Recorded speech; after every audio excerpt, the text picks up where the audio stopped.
Meanwhile, in all the conquered lands of Europe, Adolf Hitler's promised new order is being brought into force. Heinrich Himmler, supreme head of the SS, speaks about it. What other nations can offer in the way of good blood of our type, we will take, if necessary, by kidnapping their children and raising them among us.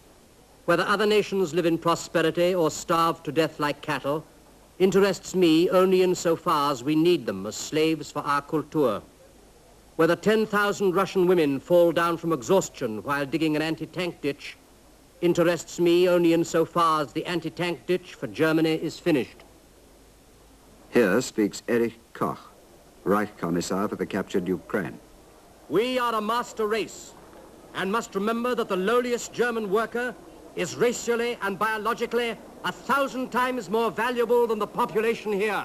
All so-called undesirable elements, all Jews and most Slavs and Gypsies as well, are to be exterminated by straight murder or by being worked to death. From the occupied countries, the Nazis plunder all they can find. Food stocks are the first to be sent back to Germany. Says Hermann Goering to his subordinates, "Whenever you come across anything that might be needed by the German people, be after it like a bloodhound. It must be taken out and brought to Germany." In this way, Goering steals hundreds of treasures from the museums and art galleries of the terrorized lands for his private collection.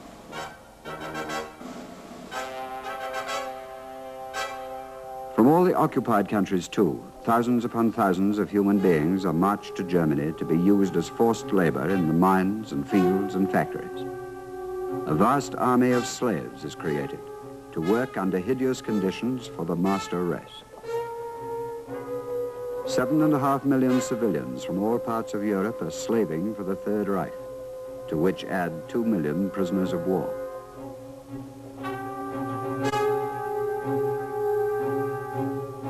After the rape of Poland, the Germans wall up some 400,000 Jews in the Warsaw Ghetto, sealed off from the rest of the city. Every Jew here, and wherever Germans rule, must now carry special papers and wear the Star of David.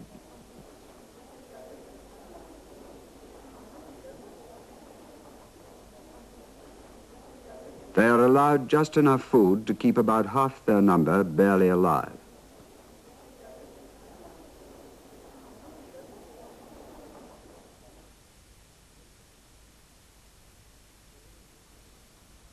But still they do not die off fast enough to satisfy Hitler and Himmler, who are determined that the only fate for the Jews of Europe is their systematic extermination, what is called the final solution.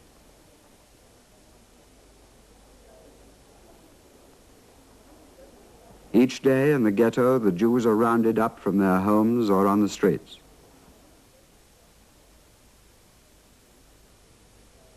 Some who are still able to work must work in the ghetto factories for the SS. Others, the less fortunate ones, are herded to the railway sidings. They are told that resettlement trains will take them to the countryside where they can settle peacefully. In actuality, their destination is one or other of the extermination camps. Not only in Poland, but from all over Nazi Europe, the wheels of the death trains roll. These pictures were taken by an SS cameraman in Holland.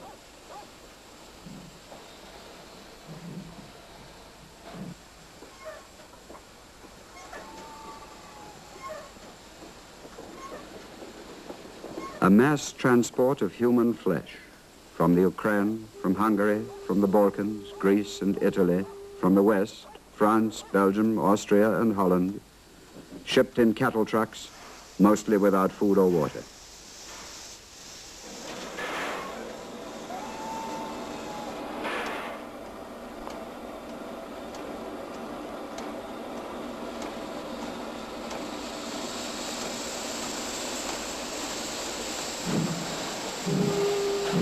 Thousands die on the way.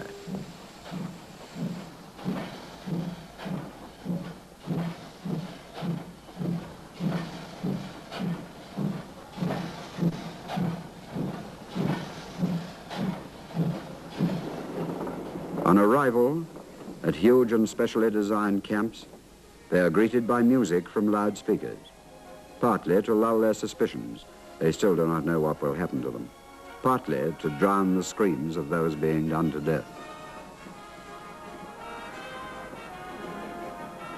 Next comes the process of selection. SS doctors make snap decisions on sight. Those who are judged still to be in a fit state to work are ordered one way to the factories near the camp. All others, the old, the pregnant, the mothers with children, and the children themselves, are herded to the gas chambers. After death, their bodies will be burnt in the cremation ovens. More than 1,600,000 children alone die in this way.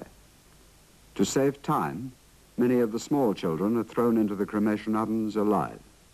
Several companies compete to supply the required apparatus for these camps. Here is a letter from the firm of I.A. Topf and Sons of Erfurt. For putting the bodies into the furnace, we suggest simply a metal fork moving on cylinders. Each furnace will have an oven measuring only 24 by 18 inches, as coffins will not be used.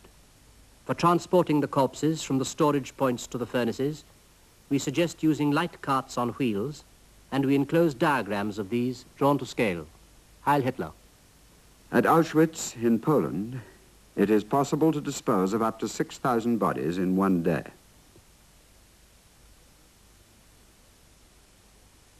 For those who do not die in this way, there are the so-called medical experiments involving incredible pain and certain death.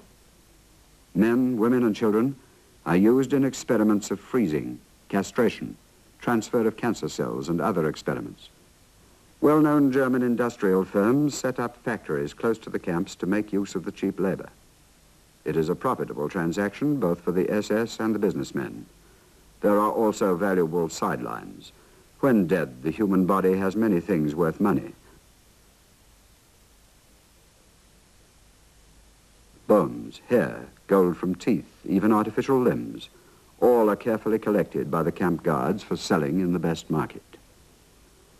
Yet in spite of all this barbarism and brutal suppression, resistance breaks out all over occupied Europe. The people begin to fight back with amazing courage. But savage German reprisal is always quick to follow. Heydrich, the bloody Reich protector, is assassinated. Hundreds are promptly executed. But the most terrible of all the reprisals is the total destruction of the village of Lidice near Prague, a village that had no proved connection whatever with Heydrich's death.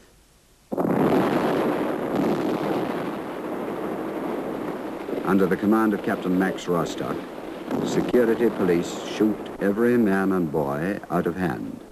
All women are sent to the camps. All children are sent to Auschwitz. The village itself is then systematically destroyed, house by house.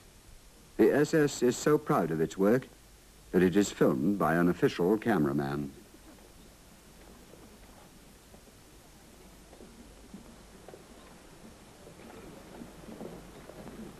Finally, the sight will be flattened.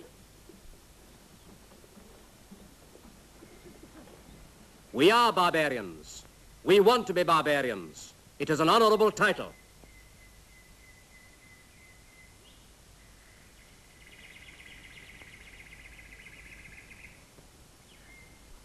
(1942), the fateful year. After great successes by General Rommel in North Africa, the tide is turned by the British under General Montgomery at El Alamein. More Allied landings are made along the African coast, and finally the Allies press on to Tunis and across to Sicily and southern Italy. On the Russian front, the battle for Stalingrad goes on, but the end is near. Colonel General von Paulus radios his Führer. Troops without ammunition or food. Further defense senseless. Collapse inevitable. Army requests permission surrender in order to save lives of remaining troops.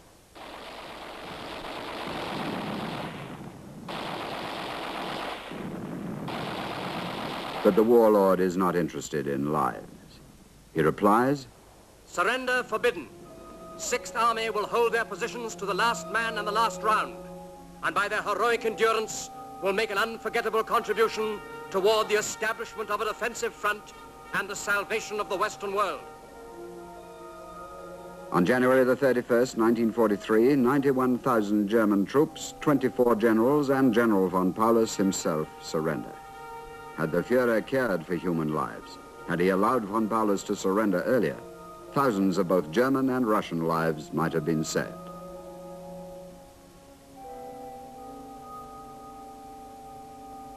Now it is the Germans who are being made prisoner by the thousand.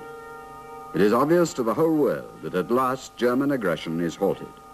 Obvious to all but the Nazis, who act as if El Alamein and Stalingrad had been German victories. Der Reichsmarschall.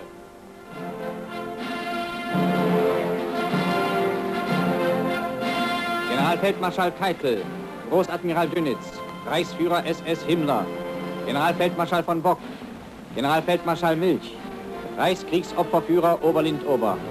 In Berlin, Heroes' Remembrance Day is celebrated as usual.